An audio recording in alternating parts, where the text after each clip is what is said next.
नमस्कार। पिछले कुछ सालों से अलग अलग पॉलिटिकल पार्टियों के चुनावी वादों को देखा जाए तो इसमें फ्री बिजली ने अपनी खासियत और जरूरत के साथ जगह बनाई है। देश की राजधानी दिल्ली में आम आदमी पार्टी की तरफ से इस मुद्दे को जोर शोर से उठाया गया था। कहना गलत नहीं होगा कि आम आदमी पार्टी ने इस मुद्दे को स्कीम के माध्यम से दिल्ली में इसकी शुरुआत की थी। जब दिल्ली में पूर्ण बहुमत से आपकी सरकार बनी तो रिकॉर्ड सीटों के साथ जीत के पीछे इस वादे का भी एक खास रोल रहा है।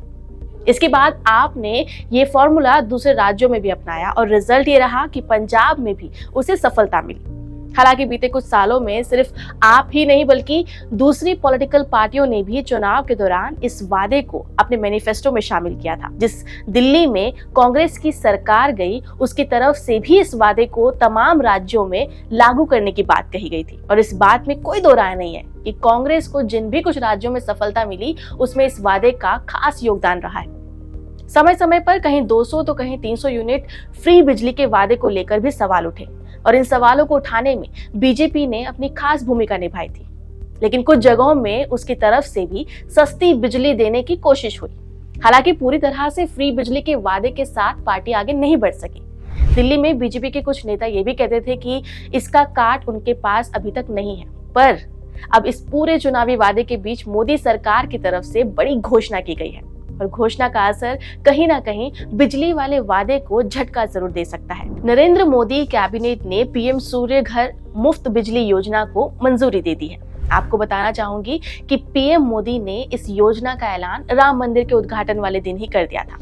इस योजना के बारे में अगर आपको समझाया जाए तो इसके तहत 75 करोड़ रुपए के कुल खर्च के साथ 1 करोड़ घरों की छत पर सौर पैनल लगाए जाएंगे। इस योजना का जो खास उद्देश्य है वो ये कि लोगों को अपने घरों के छत पर सौर पैनल लगाने के लिए प्रोत्साहित किया जाए। इसमें सिर्फ मुफ्त बिजली के साथ साथ लोगों को केंद्रीय फाइनेंशियल हेल्प भी दी जाएगी। इससे लोगों को हर महीने 300 यूनिट फ्री बिजली मिलेगी। माना जा रहा है कि इससे लोगों को 300 यूनिट फ्री बिजली तो मिलेगी ही, साथ ही इसके बाद एक्स्ट्रा बिजली कंपनी को बेच भी सकते हैं। केंद्रीय मंत्री अनुराग ठाकुर ने सूर्य घर योजना के बारे में बताते हुए कहा कि 300 यूनिट बिजली फ्री मिलने के साथ साथ 15,000 रुपए की सालाना आमदनी भी होगी। अब वो कैसे? जी हाँ, इसमें 1 किलोवाट सिस्टम के लिए 30,000 सब्सिडी, 2 किलोवाट सिस्टम के लिए 60,000 और 3 किलोवाट या उससे ज्यादा के लिए 78,000 रुपए मिलेंगे।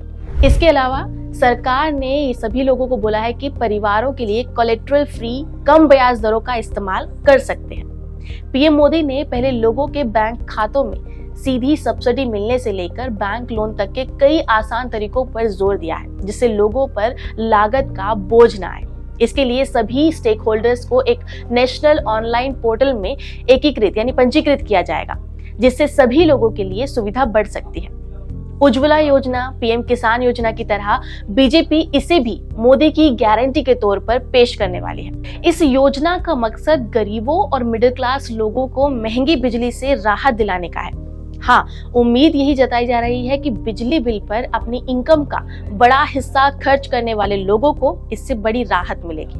पर सोलर पैनल लगवाना भले ही आसान हो, लेकिन उसका रखरखाव करना थोड़ा मुश्किल हो जाता है। तो उम्मीद ये भी लगाई जानी चाहिए कि सरकार ने इसके लाभ के साथ साथ हानि के सभी समीकरणों को अच्छे से जांचा जरूर होगा, क्योंकि ये स्कीम किसी एक राज्य के लिए नहीं बल्कि पूरे देश के लिए है।